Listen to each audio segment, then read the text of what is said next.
2024년형 K9 3.8 AWD 모델입니다. 연비는 지금 다 리셋을 해뒀고요. 약간의 도심주행, 그리고 고속도로주행, 국도주행 이런 순서로 진행을 한번 해보겠습니다. 이 차는 기아자동차의 시승 차량이고요. 현재 누적 주행거리는 962km, 1000km를 못 뛴 차량이라서 연비 측정에 그렇게 좋은 조건은 아니다라는 점 말씀을 좀 드려보고요. 19인치 휠 타이어 채택하고 있는 차량이고, 앞에는 245, 뒤쪽에는 275 해서 앞뒤 타이어 사이즈가 다릅니다. 3.8L GDI 엔진이 연비 측면에서 그렇게 유리한 조건은 아니죠. 거기에 공차 중량이 2톤을 조금 넘어서는 걸로 알고 있어서 연비는 그렇게 크게 기대하지는 않습니다. 참고로 복합 기준으로 8.2km고요. 도심에서는 7.2, 고속도로에서는 10km 정도로 제가 기억을 하고 있는데, 실제 측정되는 연비가 어느 정도까지 나오는지 복합 연비로 보겠습니다. 연비를 주로 측정하는 이 콘텐츠에서 여러 가지 의견들을 주시고 계신데요. 제가 개인이다 보니까 시간을 많이 할애해서 주유를 완전히 풀로 했다가 어느 정도까지 사용을 하고, 그 다음에 다시 재급유를 해서 이 주유량을 가지고 측정하면 정말 정확하게 측정할 수가 있거든요. 근데 제가 그렇게까지는 조금 어려움이 있고요. 본 콘텐츠는 메이커 측에서 제공하고 있는 이 트립 상에 표시되는 연비를 가지고 말씀을 좀 드려보도록 하겠습니다. 현재 연비는 7.5km로 나오고 있고요.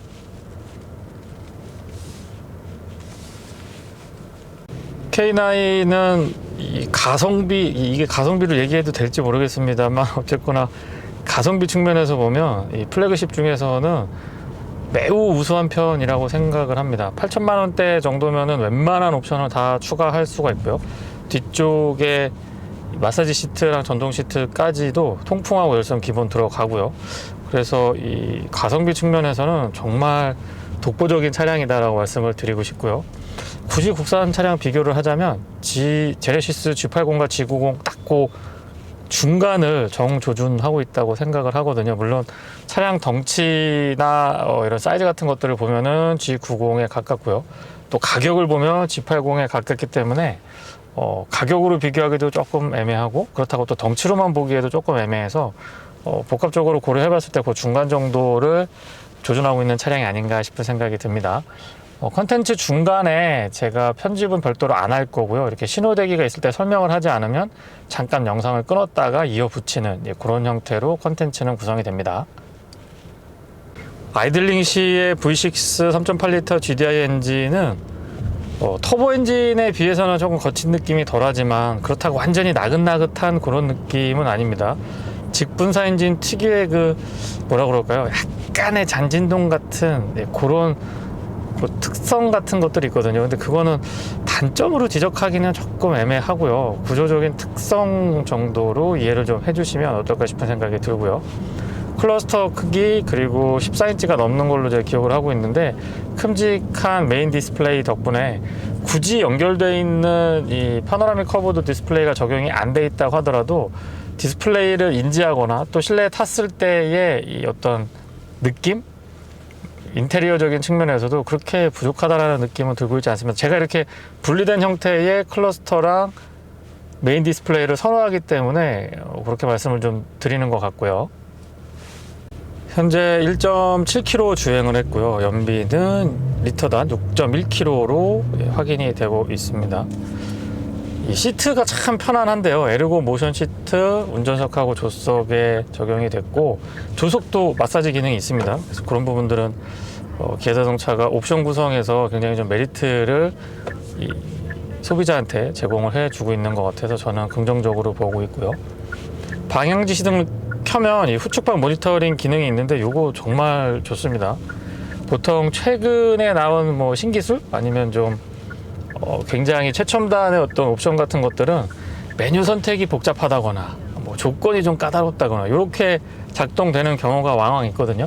근데 이런 후측방 모니터링 같은 경우는 그냥 방향지등만 이렇게 켜면 누구든지 활용할 수가 있기 때문에 개인적인 바람은 이 고급 차량이나 중형 세단에서 옵션으로 추가하기보다는 이 소형 세그먼트에도 ABS나 에어백이 기본으로 달리듯이 이것도 편의 장비 쪽보다는 안전 장비 쪽으로 좀 장르를 구분해서 전방위적으로 적용이 됐으면 합니다.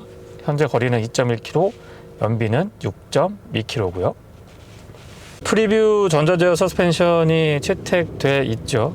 이 셋업은 출렁출렁 하는 거 잡아주고요. 롤러거 피칭 조금 잡아주고 또 튀는 듯한 느낌 같은 것들 있잖아요. 그런 것들을 억제시켜주는 그런 느낌이 들기 때문에 아마 국내 소비자분들의 선호도, 익숙한 정도 같은 것들이 높을 걸로 기대를 해 봅니다.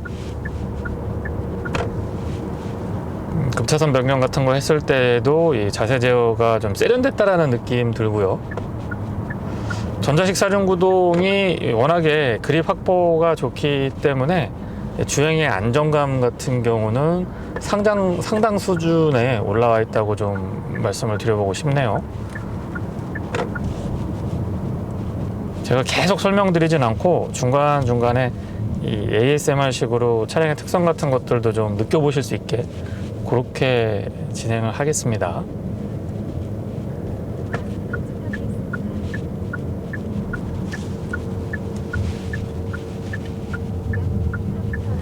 일반 서스펜션하고 차이가 많이 나는 부분 중에 하나가 이렇게 과속 방지 턱을 넘을 때 이걸 어떻게 표현드려야 될지 모르겠습니다만 유연해요.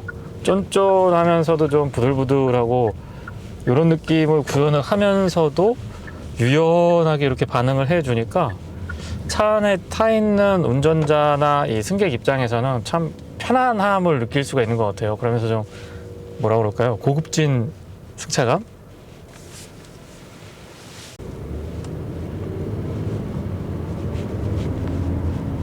엔진 출력은 3.3 터보가 좀 시원시원한 맛이 있죠. 3.8 GDI 엔진은 그 정도까지는 아닙니다만 315마력의 토크 45.0kg 펄스미터 정도 되니까 차고 넘친다고는 말씀 못 드립니다. 그런데 어디 가서 빠진다고는 또 얘기하기가 좀 그렇거든요. 그리고 급브레이크 같은 거 잡았을 때에 이 꽉 잡아주는 담력 같은 것들도 안정감으로 다가옵니다. 차가 육중하고 크기도 크고 무게가 좀 나가다 보니까 이런 브레이크의 세팅 같은 것들도 신경을 좀 쓴 것 같아요. 현재 주행거리는 3.6km, 연비는 6.4km고요. 드라이브 모드는 제가 컴포트로 하고 지금 주행을 하고 있거든요. 잠깐 에코로 좀 바꿔볼게요. 연비 측정하는 컨텐츠는 제가 출퇴근 시간대도 한번 시도를 해봤는데 너무 가다 서다가 심하고 정체가 심하니까 차량 움직임을 찍을 수가 없더라고요. 없어서 이걸 어떻게 할까 하다가 그래도 아침 일찍이나 이렇게 밤늦게 주행을 하게 되면 도심이라고 해도 뭐 한적하거든요. 그래서 좀 찍을만 해서 이렇게 제공을 해드리고 있고요. 근데 요거보다 조금 더 막히는 구간이 추가가 되면은 정말 리얼 연비에 가까울 거라고 생각을 하는데 이 컨텐츠로 담아내기가 조금 어렵다라는 점도 양해를 부탁을 드려봅니다. 제가 컴포트 모드로만 주행을 했고요. 지금 잠깐 에코 모드 한번 놓아봤고요. 드라이브 모드는 좀 바꿔가면서 운행을 해볼게요. 그리고 고속도로에 진입을 해서 어느 정도까지 가면 스마트 모드로 전환시켜 보겠습니다. 이 R타입 MDPS가 적용이 되는데요. 더 이상 이 스티어링 휠의 느낌, 코너링이나 이런 걸로 이야기 나올 필요는 없을 것 같아요. 이제 국산 차량들도 이 대형 세단에서도 이렇게 민감하고 좀 날카로운 핸들링을 잘 구현을 해줄 수 있다는 거는 저는 그동안에 많은 발전이 있었다는 반증이 아닌가 싶습니다. 코너링 같은 거 가져가 봐도 되게 잘 버텨요. 잘 버티고 직선에서 보타 같은 것들도 제어가 잘 돼 있는 편이고요. 후륜 베이스 전자식 사륜구동 시스템을 갖추고 있는 차량인데 매끈합니다. 코너링이 속도를 조금 높이더라도 잘 견뎌주고요. 현재 거리는 5.3km, 연비는 6.1km입니다. 어댑티브 크루즈 컨트롤을 사용을 해볼까요? 앞차와의 거리 조절은 4단계로 구성이 되어 있고요. 단계마다의 간격 유지도 꽤 정확한 편이고요. 지금 터널안을 주행을 하고 있는데 어떻게 느껴지시는지 모르겠습니다만은 되게 조용합니다. 앞뒤 모두 이중 접합 차음유리고요. 바닥에도 흡차음재 같은 것들이 꼼꼼한 편이기 때문에 전체적으로 정숙성에 있어서는 높은 점수를 주고 싶습니다. 그리고 이 차량 바디 라인이 덩치가 커서 그렇지 둥글둥글하게 이렇게 유선형으로 바디 라인이 잘 빠져 있거든요. 그래서 A필러도 그렇게 많이 서 있는 편이 아니다 보니까 풍절음이나 공명 같은 것들도 거슬리는 편은 아니고요. 드라이브 모드는 스포츠로 바꿔볼까요?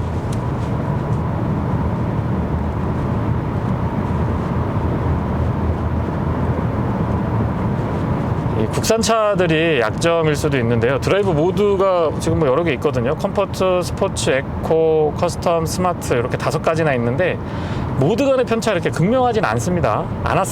근데 K9 3.8 모델 같은 경우는 3.4 터보도 아닌데 꽤 차이가 나요. 킥다운 같은 거에 보면 배기량이 있다 보니까 제법 이렇게 쭉쭉 치고 나가는 느낌 같은 것들도 좋고요.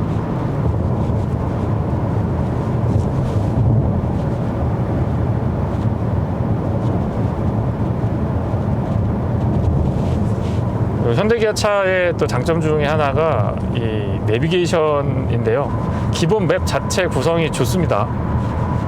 티팩 기능도 좋고 이 화면 같은 것들도 큼직큼직하고요. 그리고 무엇보다도 연동성, 클러스터 안쪽에서 내비게이션 당연히 연동이 되고요. HUD에도 안드로이드 오토나 애플 카플레이를 연동했을 때보다 확실히 좀 더 비주얼적으로도 그렇고 정보를 담아주고 표시해주는 것도 훨씬 더 다양하기 때문에 그런 부분에서는 조금 더 좋지 않나 싶은 생각이 들고요.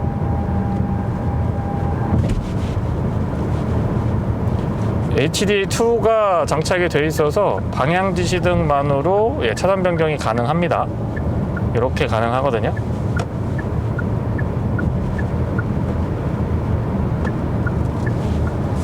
지금은 제가 핸들을 움직여가지고 이 센서가 오프 상태로 전환이 된 거고요. 드라이브 모드는 컴포트 스마트 모드로 갈게요. 네. 현재 주행거리는 10.4km, 연비는 7.2km고요. 바깥에 약간 비가 오네요, 지금. 네, 비가 조금 오고 있습니다. 많이 오는 건 아니고요. 노면이 이렇게 많이 젖지 않는 거 봐서는 보슬비 정도로만 보여집니다.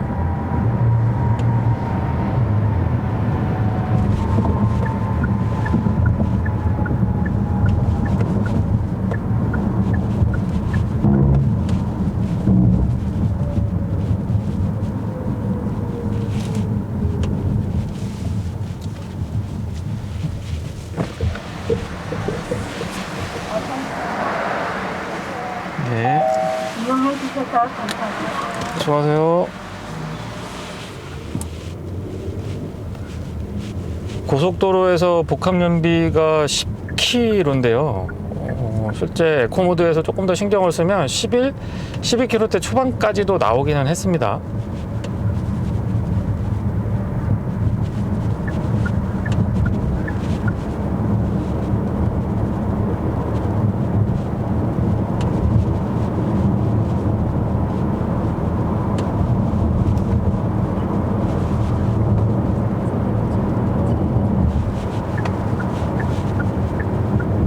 이 부드러운 서스펜션은 출렁거림하고는 차이가 있는 것 같아요. 멀미에 민감하신 분들도 이 차 타고 주행을 해보시면은 꽤 만족하실 수 있을 것 같아요. 현재 주행거리는 12.3km, 연비는 7.4km로 나오고 있습니다. 지금 어댑티브 크루즈 컨트롤 사용하고 있는데요. 이 조향 보조가 왼쪽이나 오른쪽으로 치우치지 않고 중앙으로 아주 잘 유지를 해줍니다. 이런 부분도 기아 자동차가 잘해주고 있는 부분 중에 하나죠, 기아에서. 다만 이 소프트웨어나 하드웨어적인 측면보다는 지금 핸들 잡으라고 이 표시를 해주고 있는데 국내 법제도 때문에 지금 이 정도까지만 가능한 것 같아요. 근데 내비게이션이나 GPS 가지고 주변 상황 같은 거 정확하게 모니터링이 가능하거든요. 그래서 주변 안전이 담보가 된다고 그러면 조금 뭐 한 3분 5분 길면 10분 정도까지도 좀 늘려줬으면 하는 바람이 개인적으로는 있습니다. 뭐 언젠간 그렇게 되겠죠. 시간이 해결해 줄 것 같긴 합니다만은. 공기압은 제가 38에 맞춰 놨거든요. 뭐 특별한 이유는 없고 제가 그냥 선호하는 공기압입니다. 그래서 될 수 있으면 36에서 38 정도 평상시에 놓고 다니고 연비 리뷰할 때도 그 정도 선에서 맞춰서 진행을 하고 있습니다. 현재 주행거리는 14.5km, 연비는 7.9km로 나오고 있고요. 공인 연비가 8.2km인데 연비가 공인 복합 기준 공인 연비에 좀 못 미치는 것 같죠. 제가 지금 운전은 뭐 특별히 연비를 신경 쓰거나 그런 건 아니고요. 그냥 흐름에 맞춰서 탄력적으로 주행하고 있습니다.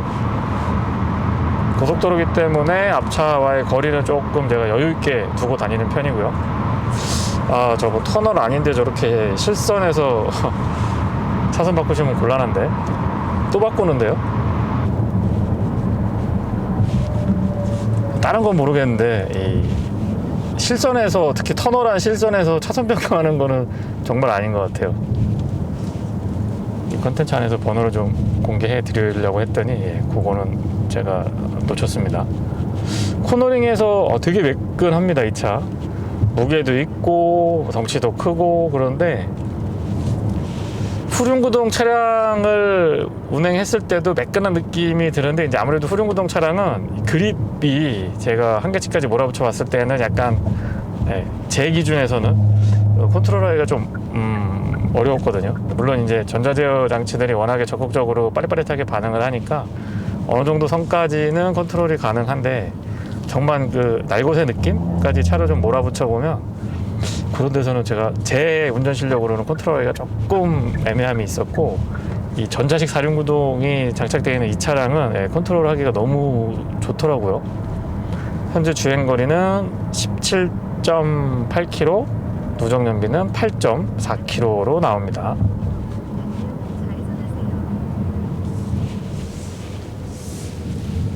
앞좌석하고 뒷좌석이 약간 높거든요. 시트 포지션이 약간 높아서 덜 답답한 것 같아요.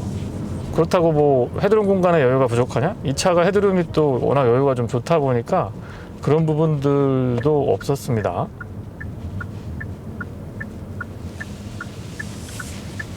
지금은 국도 구간을 주행하고 있고요.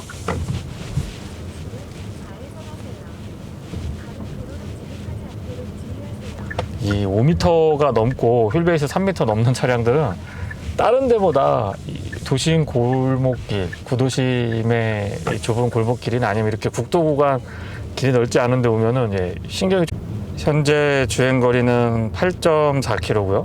18.4km고요. 연비는 리터당 8.4, 8.5에서 8.4, 지금 8.4로 내려왔습니다. 그래서 총 주행거리는 제가 19km 정도 될 것 같고요. 약간의 도심, 그리고 고속도로가 이 경사가 좀 있거든요. 낮은 경사에서 높은 경사로 이렇게 오르막으로 제가 지금 주행을 많이 했기 때문에 그런 부분들도 감안해서 연비를 좀 봐주셨으면 좋겠습니다.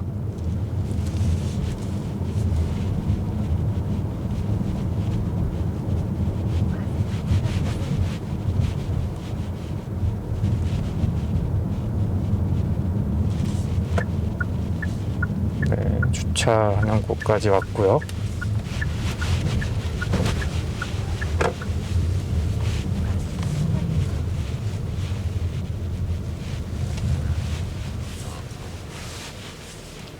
네, 저는 18.9km 주행을 했고요.